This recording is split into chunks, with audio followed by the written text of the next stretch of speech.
My sister convinced my parents to disinherit me, saying I was ungrateful and unworthy, and they excluded me from the will. I kept quiet. 3 years later, the probate lawyer called, and their faces when they heard my name again. It started small, as these things often do. A comment at dinner, a quiet accusation, a story retold with just enough of a twist. My sister had a way of bending the truth until it fit her narrative, and in her story she was always the victim, which meant someone else had to be the villain. That someone was me. Growing up, I didn't fight for the spotlight. I didn't need the validation, the praise, the applause. I got good grades, stayed out of trouble, moved out early, and made my own way.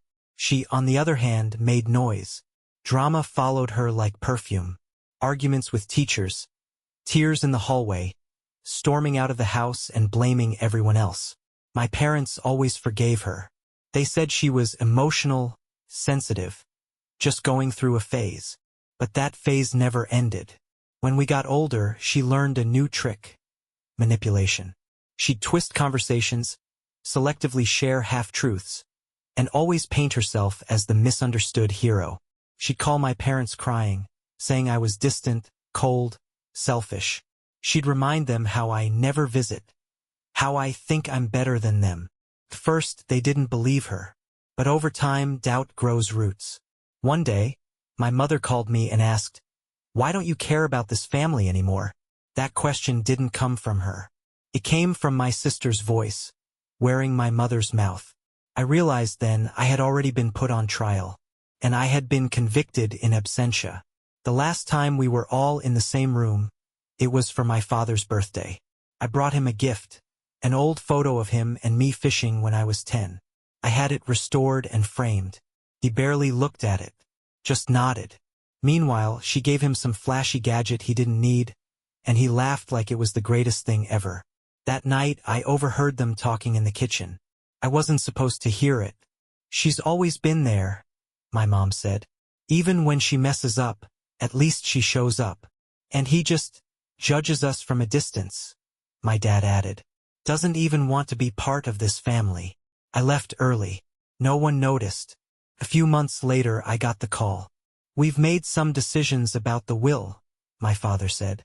"You've always done well on your own. You don't need anything from us." I sat in silence. He continued, "We're leaving the estate to your sister. She's closer. She needs more help. You understand." I said the only thing I could. "Of course. Let it be as you've decided." He paused like he expected a fight, but I gave him none, because I already knew something they didn't. 3 years earlier, during a conversation with my father about estate taxes and minimizing liabilities, I'd offered to help him set up a trust. It was purely financial, a backup protection in case something happened. He agreed, signed it, and in that document was a clause neither of them ever remembered, because it was never meant to be dramatic. It was just smart. But now it was about to change everything. The weeks following that call were a strange blur of detachment and reflection. I started going through old photos, family albums from when we were kids, images of birthdays, beach vacations, holidays. There I was, arms around my parents. There she was, front and center, smiling like a queen. Looking back, I could see it now. Even as kids, she needed to dominate every picture, every moment. I remembered one Christmas when I'd gotten a scholarship letter. I'd barely opened the envelope before she started crying over not getting the gift she wanted. I put the photos back, neatly, without bitterness, just a quiet acknowledgement of what had always been there. I didn't tell anyone about the clause in the trust, not even my closest friends, because the truth was, I wasn't interested in proving anything to anyone. I wasn't plotting revenge. I wasn't waiting to pounce. I just wanted peace. But peace doesn't always come quietly. Sometimes it arrives after the storm. I got a text from her about 2 weeks after the call from my father. Just wanted to say no hard feelings. Hope you're good. No punctuation. No sincerity. It read like a victory lap. I didn't respond. She posted a photo a few days later on social media. Her standing in the living room at my parents' house. Captioned, "Some things just feel right. #family first." The living room looked different. Cold. My mom's favorite vase was gone. The curtains had been replaced. The couch too. She wasn't preserving legacy. She was erasing it. I closed the app and turned my phone off for the weekend. Instead, I drove upstate, to the cabin I'd bought a few years ago. Quiet, small, nestled between trees. I built a fire, made tea, sat on the porch with a blanket and a book. And I waited for the day when truth would surface on its own. Because it always does. Eventually, sometimes in whispers, sometimes with thunder, but always, that trust document sat quietly in a fireproof safe. I hadn't touched it since that day with my father, but I knew exactly what it meant. 49% interest in the estate. Unrevoked. Irrevocable. And no one remembered. Except me. The villain. The hardest part about betrayal isn't the shock. It's the stillness after. The quiet understanding that people you loved chose to believe a lie because it was easier than facing who you really were. My sister thrived in that quiet. She filled it with noise of her own, making celebratory brunches, online posts about healing and growth, videos showing off the newly painted family home. She was basking in the light of a victory she hadn't earned. And they let her. My parents started leaving me off family messages. The group chat slowly died for me, texts ignored, updates never sent. Eventually, I was just another number in their contact list they no longer used. But I didn't delete the chat. I kept reading. Watching. Not because I wanted in, but because I wanted to remember what silence felt like. She had one. In their eyes, they sold my absence as proof of guilt, as confirmation that I had never truly belonged. My sister's favorite line became, "He didn't even fight for us." That tells you everything. They nodded, smiled, believed her. They didn't know that I had already fought. Just not with fists. I fought with foresight. I still had the claws. 3 years earlier, I had helped my father establish a tax shelter for the family property. He was worried about estate taxes, worried about losing everything to fees and confusion. I offered a solution, a long-term trust. He signed it. It wasn't dramatic. No hidden agenda. Just a line in a document that granted me 49% control over the family estate in perpetuity unless both parties agreed to dissolve it. He never did. No one remembered. But the paper did. And when he passed away, the trust activated. I didn't say a word. Not when my sister posted about inheriting everything. Not when she joked about turning my old bedroom into a yoga studio. Not when she told mutual friends I had finally shown my true colors. Let her. Let them. They thought the war was over. But I was never at war. I was just waiting for the law to call. After our father's passing, my sister moved into the house almost immediately. She had boxes labeled before the funeral. She cried at the service, but it felt rehearsed, staged, the kind of grief that knew the cameras were rolling. She invited friends over that very weekend. They drank wine in the backyard and toasted to new chapters. I watched it all unfold through social media posts, videos, tagged locations. A constant highlight reel of celebration. Meanwhile, I stayed quiet. I didn't attend the reading of the will. I didn't argue over possessions. I didn't even show up to say goodbye to the house because I never left it, not legally. I remembered something Dad once said when I was 17. Sometimes the best defense is time. It tells you everything you need to know about people. So I waited. And I watched. She redecorated everything. New furniture. New paint. She got rid of the piano my mother loved. Donated my father's books to a local thrift store. She even tore down the rose bushes my grandmother planted. It was her house now, she said.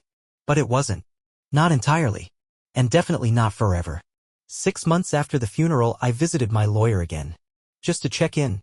Garrett, a quiet, dry-witted man who always wore brown shoes and smelled faintly of mint gum, greeted me with a thin smile. "Ready to move?" he asked. "Not yet," I said. "Just making sure the clause still holds." He nodded. "It does. Everything's in place. If she tries to sell, refinance, or transfer ownership, we get a notification. The trigger's automatic." That was enough. I went home. I made dinner. I watched an old movie and slept soundly. She was still posting. She had started a YouTube channel called Healing Through Heritage. It featured her giving house tours, talking about legacy, baking cookies in our mother's kitchen. One episode title caught my eye. Turning Old Wounds into Warm Walls. I didn't even watch it. The title alone told me what I needed to know. She didn't want healing. She wanted applause. But truth doesn't care for likes or algorithms. Truth waits. And it was almost time. 2 years after my father's passing, my mother fell ill. Cancer. Rapid. Aggressive. I tried to visit but was told through a text from my sister that Mom's too tired for guests. I sent flowers. Got no reply. I sent a letter. Didn't hear back.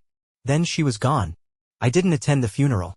Not because I didn't love her, but because I knew she wouldn't have recognized what that room had become. The eulogies would be hollow. The grief performative. Instead, I drove to a lake my mom used to love. I brought her old scarf. I sat on a bench and read the last letter she ever wrote me, one she sent years ago after my first job out of college. No matter how far you go, you'll always be a part of this family. Even when others forget, I won't. That was enough. 3 weeks after her passing, my sister decided to sell the house. She listed it privately. Quietly. No public records at first. She thought she could handle it fast under the radar. But the moment the paperwork hit the transaction desk, Garrett got the ping. He called me immediately. "She's moving fast," he said. "Looks like she's already signed a tentative agreement with a buyer." "Let her," I replied. He chuckled. "You're cold." "No," I said. "I'm patient." And now it was my turn. They thought they won. But victory isn't a headline. It's the last clause in a contract. It's what happens after the story ends, when no one's paying attention. And that's exactly where I live. The call came on a Tuesday. Not from Garrett this time, but from the escrow officer handling the sale. She sounded confused. Hesitant. "We've hit a complication," she said. "There's a restriction on the property. A trust clause we didn't account for. It names you." I smiled. "I know," I said. "It's valid." She was quiet for a moment. Then, "The buyer is threatening to walk. Your sister is furious." "I'll bet she is." Within the hour, Garrett called. He was already reviewing the documents. The clause was triggered.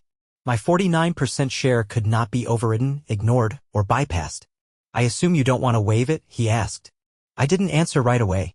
I walked to the window, looked out at the trees, remembered the porch swing, the creak of the floorboards. "No," I said. "I don't." That afternoon, Garrett emailed the official letter to the buyer's lawyer confirming the restriction, explaining the implications, outlining the impossibility of a clean sale without my consent. That night, I poured myself a drink and sat on the back deck of my own home. The air was cool, crisp. Fall was creeping in. The next day, my sister called me for the first time in years. I didn't answer. She left a voicemail. "You had this planned all along, didn't you? You knew. You let us all think you were out, and now you're just trying to ruin everything. You're punishing me for something that was never even my fault." I didn't respond. It wasn't punishment. It was preservation. A few days later, Garrett forwarded me a copy of the internal messages from the buyer's legal team. One sentence stuck out. "Withdraw immediately. This is a legal minefield." My sister tried to relist, but now agents flagged the property as encumbered. No one wanted the headache. Word spreads fast in real estate circles. Then came the meeting request. She wanted to negotiate. I agreed. Not because I wanted to talk, but because I wanted her to read the line for herself. Out loud. The meeting was set at Garrett's office. Neutral ground. No drama. She arrived 10 minutes late wearing oversized sunglasses and tension like perfume. She didn't look at me when she walked in. Just slid into the chair and crossed her legs like she was preparing for battle. Garrett offered coffee. Neither of us took it. She began. "This is ridiculous. You've made your point. Fine, you're legally part owner. But that doesn't mean you have to make everything difficult." I let her speak. "You want money? Fine. We can figure something out. But dragging this out, it's spiteful." Garrett quietly pushed a copy of the trust agreement across the table. "Please," I said. "Read the highlighted section." She glanced down, irritated. Her eyes scanned the paragraph. Then stopped. She reread it. Her face didn't change at first. Then her jaw tensed. "Any and all transactions involving the property, including sale, refinance, or transfer of controlling interest, shall require unanimous written consent of all active trust beneficiaries." She looked up. "You wrote this." "No," I said. "Dad did. You just never read it." Silence stretched. Finally, she leaned back. "So what now? You move in? You play king of the castle?" "No," I said. "I'm not here to live in the past." "Then what do you want?" She snapped. I paused. "I want you to remember that you're not the only one with history here. I want Mom's garden left alone. I want Dad's tools untouched. I want Grandma's clock put back on the mantle. And I want you to stop erasing people who loved this place before you decided it was yours." She stared at me, and for the first time in years said nothing. The deal we struck wasn't about money. It was about memory. I let her stay. On paper, nothing changed. But I retained full veto power. Every major decision run through me. And she knew now that I was watching. A month later, she took down the YouTube channel. She deleted most of the old posts. She stopped calling herself the sole heir. Sometimes silence isn't surrender. Sometimes it's strategy. And sometimes one line, tucked in a document signed years ago, is enough to bring the truth roaring back. Exactly when it matters most. In the weeks after our meeting, the silence became different. It wasn't the cold avoidance of the past or the smug silence of someone who thinks they've won. It was quieter. Almost reflective. For the first time, my sister didn't try to rewrite the story. She let the dust settle. And I let her. I didn't gloat. I didn't show up unannounced. I didn't post. I just lived. The house wasn't mine to live in anymore. And that was fine. I had built something else. Something real. Something not made of bricks or jealousy or old photographs. I had peace. But still, one afternoon I drove by the old house. The front garden had been cleaned up. The roses were back. My mother's wind chimes had returned to the porch. The clock, Grandma's, was visible through the front window, perched on the mantel again. I smiled. She got the message. Later that week, I received a small box in the mail. No note. No return address. Inside was a photo of me and my parents at the beach. I hadn't seen it in years. Folded underneath it was the last letter my mother wrote. I thought it was lost. I sat at my kitchen table for a long time, just staring at it. No tears. Just gratitude. Sometimes, the most powerful thing you can do is simply stand still while the world tries to spin you out. They tried to write me out. But the paper remembered. And so did I. I never needed the house. Just the truth. That spring, I planted roses in my own garden. Same kind as the ones Mom used to grow. Pale pink, soft petals. They took to the soil surprisingly fast, like they knew they were home. I made tea in the mornings. Read books I'd been meaning to finish. Took long walks without checking my phone. The world didn't owe me anything, and for the first time in a long time, I didn't feel like I owed it either. Once, I saw my sister at the farmer's market. She was alone, carrying a basket of lemons and herbs. We made eye contact. She gave me a nod. Not a wave. Not a smile. Just acknowledgement. And somehow that was enough. I nodded back. That was the only conversation we needed. I started working on a book. Not about her. Not about the house. But about memory. About the way we carry family with us, not through inheritance, but through ritual. Recipes. Letters. Quiet mornings. The dedication page is simple. To the ones who tried to forget me. And to the ones who never did. In August, Garrett invited me to dinner. He brought a bottle of wine and laughed when I asked if he was celebrating anything. Just closure, he said. We talked about everything and nothing. Eventually, the topic came back to the house. She never contested it again? I asked. No, he said. I think once she realized you weren't trying to take it, only protect it, she stopped fighting ghosts. That night, I sat outside long after Garrett left. The moon was low, the sky thick with stars. I thought of my parents. Of the mistakes. The silence. The things said and unsaid. I didn't feel bitter. Only full. I framed the beach photo. Hung it in my hallway. Right next to it, I placed the letter. My mother's handwriting, soft and looping. You'll always be a part of this family. Even when others forget, I won't. Some people inherit houses. Others inherit resilience. I got both. And that was more than enough.